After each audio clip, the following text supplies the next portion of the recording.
জীবনে আপনি কত কষ্ট করতেছেন এটা কেউ দেখবে না। শুধু একটু ভালো ভালো পোস্ট করলে, একটু হাসি খুশির পোস্ট করলে সবাই কি মনে করে জানেন?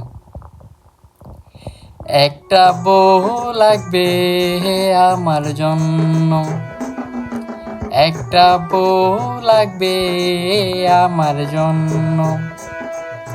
চিকন হবে, একটু রাগী হবে, বউটা চিকন হবে, একটু রাগী হবে, টাকাও থাকবে সামান্য।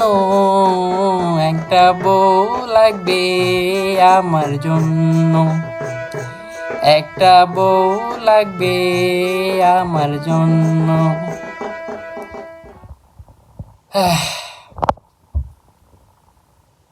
ঘর গজলে মনে হয় আনলে মনে কর গুছাই যা।